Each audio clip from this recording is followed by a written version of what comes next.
네, 두 분과 함께합니다. 두 주간의 출장을 마치고 돌아온 최종권 연세대 교수입니다. 어서 오세요. 네, 안녕하십니까. 최 교수가 없는 동안 고군분투한 조용근 전 국방부 대북정책관 모셨습니다. 어서 오세요. 네, 안녕하십니까. 네, 고생하셨습니다. 아, 오셔서 너무 좋습니다. 네, 예, 네. 최종권 교수님은 좋은데 갔다 오셨다는 얘기를 제가 유구무원입니다. 좀 근데 이제 그냥 넘어갈 수는 없고 네. 또 이제 취지해온 걸 좀 풀어야 되는 시간이 좀 네. 기다리고 있을 테니까 잠시만 기다려 주시고요. 오늘 이거부터 좀 여쭤봐야 될 것 같은데 서해 공무원 피격 사건으로 기소된 문재인 정부 때 관계자들에 대해서 무죄 판결이 나왔습니다.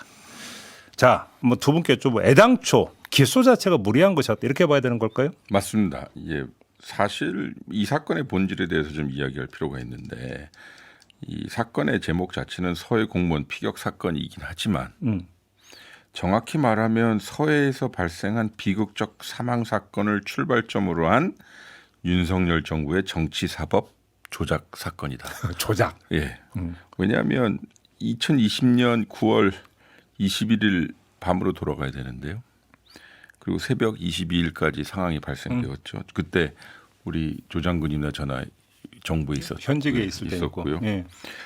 어쨌든 서해 북방 한계선 인근에서 대한민국 공무원이 북한군에 의해 피격되고 사망 후 소각된 그렇죠. 사건입니다. 당시 문재인 정부는 제한된 정보와 첩보 속에서 월북 가능성을 배제하기 어렵다는 판단을 내렸고 사태 확산을 막고 군사적 긴장을 관리하기 위해 그 판단을 국민들에게 소상히 설명했습니다. 이것은 문재인 대통령의 결정이었고 지침이었다는 것이 이번 판결을 통해서도 나타난 것이었습니다. 네. 또 이 과정에서 결정적인 사실 하나가 있었는데요. 김정은 위원장이 20년 9월 25일 우리 측의 공식 문서를 통해 사과 성명을 전달했다는 점입니다. 이 지점이 좀 많이 강조가 안 돼 있는데 있어서 제가 말씀드리고 싶은데요. 그러니까 김정은 위원장이 피격 사실을 인정했고 인용을 하자면 그 편지에 불미스러운 사건에 대해 미안하다고 사과했고 재발 방지를 약속한 것은 남북 간의 극히 이례적인 사건입니다. 네. 그런데 정권이 바뀌었어요. 그리고 이 모든 사태 관리의 과정은 지워지고 대신 은폐 조작 월북몰이라는 범죄 서사가 만들어진 겁니다. 그래서 이번 재판은 바로 그 날조된 서사를 법원이 전면 부정한 사건으로 저는 보고 있습니다. 그러니까 좀 여기서 이제 이 갈래를 좀 나눠야 되는 게 사법적 측면. 그러면 지금 이제 기소된 사람들이 그때 갖고 있던 권한이라든지 이런 것들을 고려했을 때 무엇을 잘못했는가의 문제가 사법적 판단의 대상이 되는 거고. 네. 근데 그 이전에 이제 대중적으로 언론에서 집중적으로 제기했던 것은 고인의 유족들이 이제 주장해서 월북할 이유도 없고 월북할 상황도 아니었는데 왜 월북으로 몰아갔느냐. 네. 그래서 왜 고인을 욕되게 하느냐. 이 부분이 핵심이었잖아요. 네. 이 부분 어떻게 봐야 되는 걸까요? 그 지점은 우리 네, 일단은 제가 그 당시에 이제 국방부 대북정책관이었기 때문에 대북 문제였습니다. 그래서 그 객관적 사실을 사실 입증할 수 있었던 건 없었던 거고. 그렇죠. 제가 보기에 그 당시에 정책적 판단 그 장관님께서 NSC에 참가하시고 우리가 갖고 있던 모든 정보들을 갖고서 제대로 굉장히 그 절차적인 문제 없이 NSC가 모여지고 정보에서는 그 정보를 또 보고하고 그다음에 여러 가지 그 부분에 말씀하셨던 것은 사실상 그 당시에는 객관적으로 판단할 수 없었던 겁니다. 그러니까 유일하게 있는 객관적 사실들을 갖고 굉장히 정책적으로 판단한 것이 이것이 사법적으로 이렇게 문제가 되다 보니까 제가 봤던 여러 가지 사안들이 있었습니다. 그 전에도. 그러한 정책적 사안들이 그럼 그 전에 해서 정책이 잘못된 것이 문제가 되는 것이냐. 그러니까 국장으로서 굉장히 이상했던 것이죠. 이거는.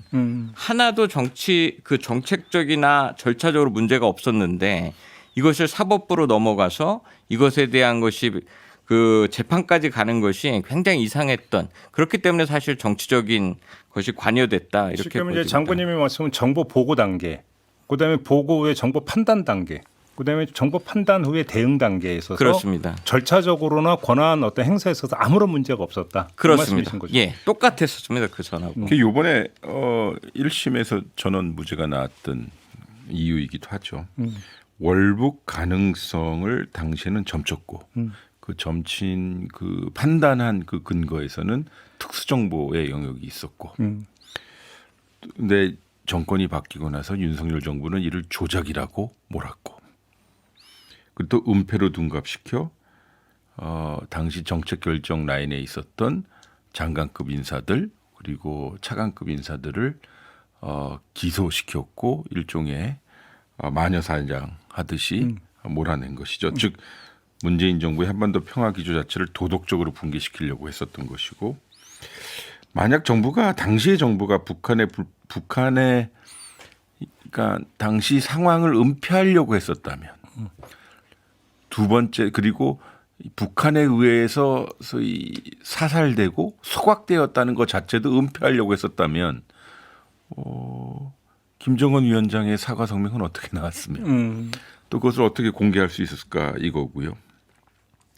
제 생각에는 당시 정부의 처리 방식을 좀 복귀해 볼 필요가 있어요. 저도 어떻게 보면 당시 정부 인사였기 때문에 최대한 좀 객관적으로 좀 말씀드리려면 은폐가 있었느냐였는데 은폐는 없었다는 것이죠. 이미 다수에게 전파되었고 통일부 장관, 해수부, 해경 등 관계 기관에 공유되었고 결국은 이것은 은폐의 문제가 아니라 공개와 관리의 문제였다는 것이거고요. 그리고 뭐 주요 정보가 삭제되었느냐 아니냐 이런 문제가 있었는데 이거는 분류가 잘못된 것들을 시정한 것 같아요. 그러니까 배포처를 통제한 것이죠. 왜냐하면 특수정보의 내용들이 워낙 민감한 것이기 때문에 알 필요가 없는 곳에 전파되는 것을 사전에 차단하기 위한 것이었다.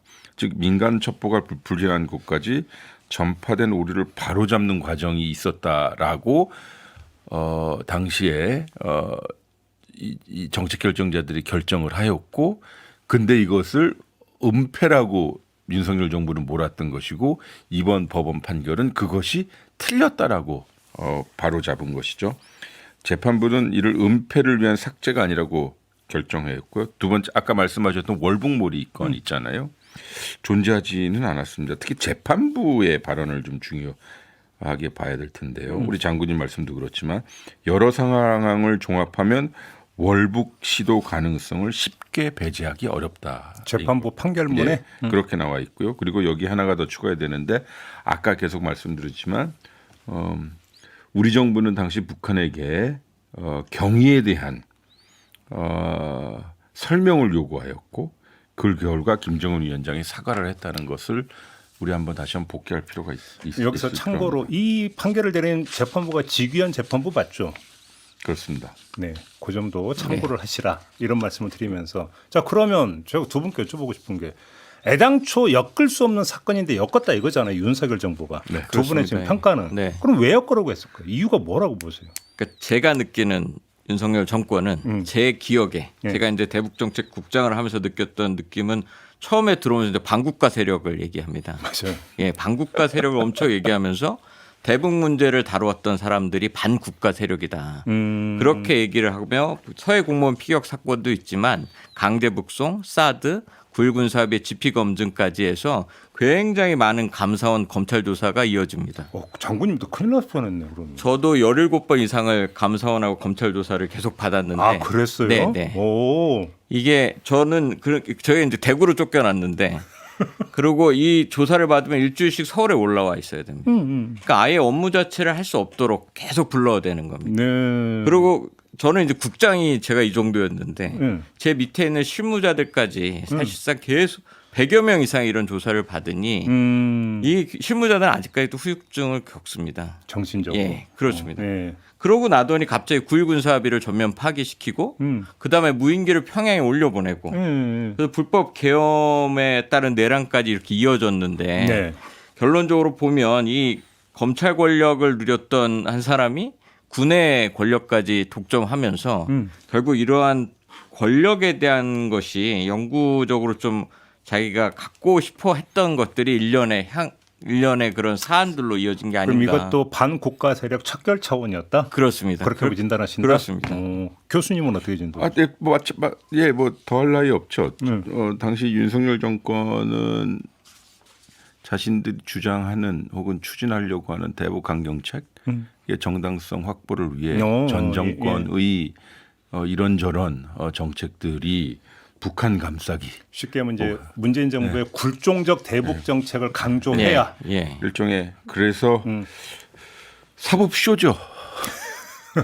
그러니까 기존 조사 결과를 번복하자마자 이것이 2022년 6월입니다. 예. 그러니까 정권이 윤석열 정부가 등장한 지 한 달여 남짓되었죠. 그리고 하루 만에 감사를 착수했고요. 한 달 뒤에 윤 대통령의 직접 고발 지시가 있었고 수개월 만에 서훈안보실장 그렇죠. 등등으로 한 전직 안보 수뇌부를 기소했습니다. 속도가요 어마어마했죠.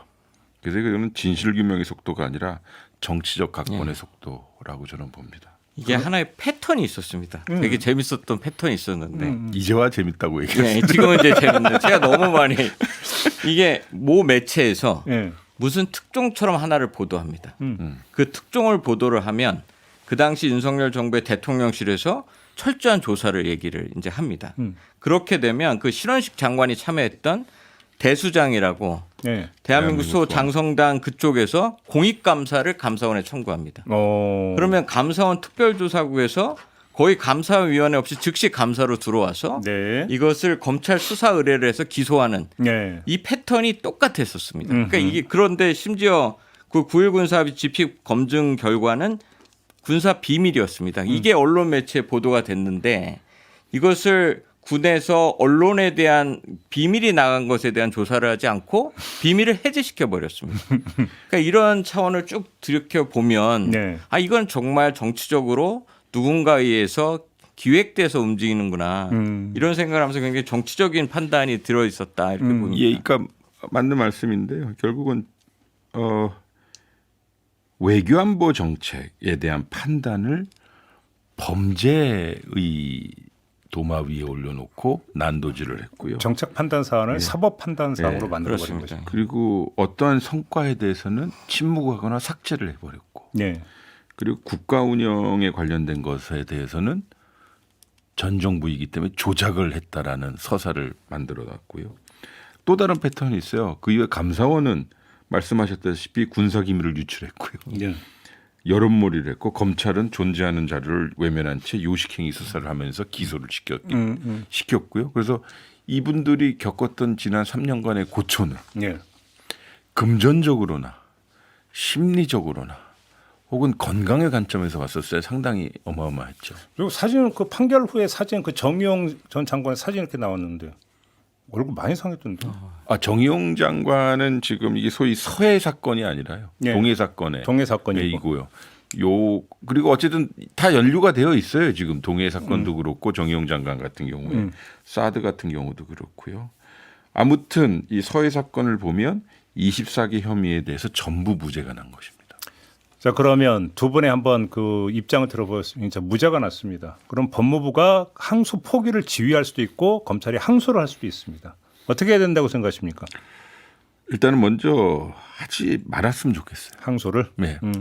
뭐 이건 저도 역시 좀 여기에 있는 분들에 대해서 제가 개인적으로 워낙 밀접한 친소 관계를 이루기 때문에 매우 감정적인 표현이지만 저는 안 했으면 좋겠어요. 또 두 번째는 이 사건의 후유증은 관가 내에서 매우 심각해요.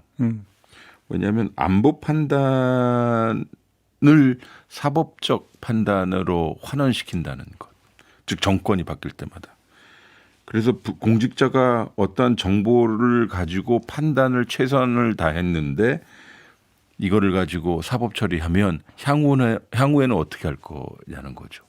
근데 이게 미치는 후유증은 어떻게 보세요? 저는 이제 대북정책관실이 일단 국이 없어져 버렸습니다. 예, 그러면서 실무자까지 전부 야전으로 방출됐는데 네. 가장 이 조사를 받으면서 제가 느꼈던 게 문제가 뭐냐면 이 정책을 하는 게 이렇게 신념도 있어야 되고 본인의 가치관도 있어야 됩니다. 근데 이런 정책을 함께 해왔던 동료, 그다음 선후배들의 불신이 엄청나집니다. 왜냐하면 저에 대해서 얘기를 해야 되고 또 윗사람에 대해서 저한테 얘기하도록 만들어줘야 돼요. 또 이 기피 현상이 나오겠죠. 네. 혹시 정권 바뀌면 또 뭐 철퇴 맞는 거 아니야? 아, 나 예. 이런 거 안 맡을래 이럴 수도 있는 거니까. 그러니까 지금 당국자들이 신념과 책임을 지려는 그런 당국자가 생기기가 어렵습니다. 저는 이제 굵은 사업이가 빨리 복원이 안 되는 게 이러한 관점이라고 보여지는데 네. 누가 총대를 메고 이걸 할 거냐. 네. 또 정권이 바뀌면 어떻게 당할지 뻔히 봤기 때문에 그러니까. 이러한 것들이 굉장히 문제가 되어진다고 보여집니다. 덧붙여서요. 우리 뭐 국방이 됐든 외교가 됐든 어려운 보직 영역이 북한을 다루는 영역입니다. 그러겠죠, 당연히. 왜냐하면 정권의 부침에 따라 정책이 바뀌고 그것에 따라 고속 승진도 할 수 있지만 법정으로도 갈 수 있는 상황이에요. 그렇죠. 그러니까 사실 그러나 우리나라의 안보에 있어서 북한 문제 다루는 것은 매우 중요한 것이잖아요. 그래서 이제 이 국방부가 됐든 외교부가 됐든 이 소위 대북 라인에 접근하려 하지 않고 꽃보직이라고 할 수 있는 이런 미국 라인, 동맹 라인에만 속하려고 하는 그래서 여기가 승진의 고속도로가 되는 이렇게 돼버리는 거거든요. 이게 상당히 심각한 의도하지 않은 결과를 초래하고 있는 거죠. 그렇죠. 제가 대령 때 미국 정책과장을 갈 거냐 북한 정책과장을 갈 거냐의 선택 기로가 있었는데 아이고. 그 당시에 미국 정책과장을 갔던 심지어 그 한미 동맹파들은 예. 굉장히 지금 순간의 선택이 정권과 무관하게 계속 높이 그럼 올라갑니다. 지금쯤 한 2스타, 3스타 하면서 뭐 잘 되셨을 수 있었을 텐데요. 그러니까 그 얘기하니까 제가 그 쓸데없는 얘기하면 제 후배 중에 아버님이 직장을 그때 직장 주택 조합이 되게 유행일 때였어요. 두 군데 선택할 수 있을 때요. 인천과 청담동. 아버님이 아유, 인천 인천 가셨답니다. 가셨겠죠. 예. 소주 많이 드셔야 되겠네요. 자, 다음 주제로 넘어가겠습니다. 근데요, 한 가지만 좀 기록상 남기고 싶어요. 왜냐하면 그분 이름이 어제 저녁부터 다시 등장했기 때문이에요. 얼토당토하는 이야기 같지 않고 이해운 씨요. 예. 이해운 예산기획처 지명자는 당시에 국회 정보위원장이었어요. 맞아요. 예. 그래서 북한하면 16명을 살해한 흉악범 2명을 북한으로 송환했던 당시 국회 정보위원장이었고요. 근데 이분이 여러 가지 보고를 받았음에도 불구하고 이 동해 사건, 서해 사건에 대해서 침묵을 하고 있었고 그래서 이것이 좀 한 말씀을 좀 드리고 싶어요. 알겠습니다. 다음 주제로 넘어가겠습니다. 며칠 전에 북한이 핵 잠수함이라고 하는 걸 공개를 했습니다. 여쭤볼 게 있는데 일단 먼저 쓰잘데기 없는 것부터 하나 여쭙고 넘어가요. 잠수함은 검정색 아니에요? 공개된 거 붉은색이 돼요? 네, 그러니까 아직까지는 거기까지는 안 칠했고 아, 칠하지 예. 않은 거예요, 그게? 녹방지 페인트 정도 발라놓은 것 같습니다. 붉은색이? 네, 네. 아, 그게 제일 궁금하다. 네, 네. 아니 고양이 바닷가면서 그것도 몰라요? 네. 우리 고향에서 뭐 잠수함 건조 합니까? 아니 어선 만들 때도 거기다 빨간색 칠하잖아요. 저기겠지. 잠수함 건조했나? 네. 그러니까 검정색 칠하기 전에 네, 네. 뭐가 아직은. 그렇게 급하다고 그러면 그걸 공개를 했을까? 그러니까 일단은 이제 우리나라가 예. 핵추진 잠수함을 건조하기로 하였고 지금 동북아에서 뭐 일본도 갖겠다고 얘기를 하고 네. 이러한 핵 군비 경쟁이 나름대로 좀 일어나고 있는 곳에서 북한도 주도권을 좀 가져야겠다는 생각을 한 것으로 보여집니다. 근데 진짜로 핵잠은 맞는 것 같아요? 핵추진 잠수함은 맞는 것으로 보여집니다. 이미 근데 문제는 그 2023년 9월에 예. 자기들이 김군옥 영웅함이라는 전술 핵 공격 잠수함이라는 걸 진수했습니다. 그럼에도 불구하고 아직도 2년이 됐는데 이것이 바다로 나오지 못하고 있습니다. 왜요? 왜냐하면 그만큼 아직까지 기술 성숙도가 안 된 겁니다. 그냥 겉만. 네, 그러니까 시험 평가만 한 건 맞는데 예. 문제는 이게 건조 방식을 한다면 지금 외형이 완전된 걸 보여줬지 않습니까? 그럼 그 안에는 소형 원자로가 있다는 얘기입니다. 그러겠죠. 예, 그렇다면 올해 3월에 그 도크만 보여줬던 사진을 북한이 공개했었습니다. 그리고 10개월이 된 지금의 완전한 외형 형태를 보여줬다는 것은 그 10개월 동안 소형 원자로가 만들어져서 그것이 러시아로 기술 이전을 받았는지 아니면 원자로 그 자체를 받았는지 모르겠지만 그것이 들어갔다는 것은 이제 거의 완성 단계 그것까지는 왔다는 겁니다. 그러면 우리가 지금 핵추진 잠수함을 만들려는 것보다 굉장히 빠른 속도로 진행되고 그렇죠. 있는 것이 문제인 겁니다. 좀 다른 각도 뭐 이거는 어쨌든 해석의 영역이니까요. 네. 이번에 핵잠 공개는요 군사적 완성 선언이 아니라 저는 정치적 선언이라고 보여집니다. 이 핵심은 실전 배치 여부, 완성 여부 자체가 아니라 북한이 정말로 완성된 핵잠수함 전력을 확보하는 거는 부차적이라고 봐요. 저는 뭐냐면 김정은이 보여주고 싶은 것은 북한은 이제 바다에서도 핵 전쟁을 할 수 있는 능력을 곧 갖게 된다라는 일종의 정치적 선언인 것 같아요. 그러니까 이게 우리 억제론을 이야기할 때 결국은 핵잠은 단순 무기가 아니라 핵 보유 클럽에서도 되게 상위 계층의 무기 체계거든요.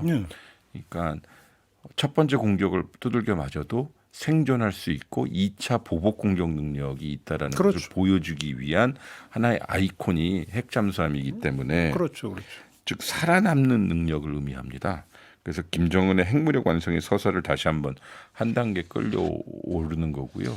그 뭐라고 그러죠? 그 21년도에 선언했던 국방력 그 북한이 선언했던 거예요.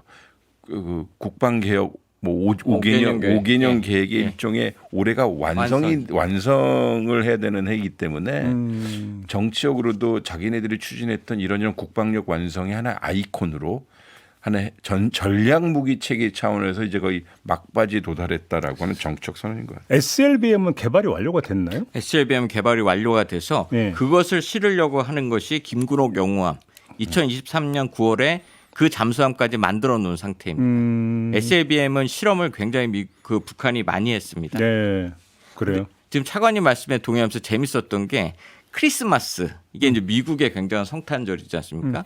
그 당시에 각기 달리 일어났던 일들을 세 가지를 한꺼번에 발표했습니다. 크리스마스에. 예, 그러니까 이게 그 미국의 핵잠수함이 들어온 것에 대해서 북한 국방성 대변인이 성명을 냈고, 그 다음에 핵 추진 잠수함을 공개했고, 그날 전날 쐈던 장거리 대공 미사일을 그날 공개했습니다. 세 가지 사건을 한꺼번에 내면서 예. 대미 대남 메시지를 다 낸 거죠. 아 이제 이해됐다. 왜 빨간색으로 공개했는지. 크리스마스라서. 산타 할아버지 옷이 빨간색이잖아요. 그죠? 잠깐 창피해지네요. 갑자기 난 순간 거기에 하나 더 재밌는 멀게지네요 내가. 이 잠수함이 예. 거의 종합 선물 세트 같이 만들고 있습니다. 왜요? 그러니까 왜냐하면 자기네들 핵 어뢰를 만들었다고 그랬는데 그 핵 어뢰 발사관이 앞에 6개가 보여지고 그 다음에 탄도미사일 발사관도 한 10개를 크게 단 겁니다. 그러니까 이게 8천 자기네들 700톤급이라고 했는데 모든 그 무기 체계를 다 때려 넣은 거죠.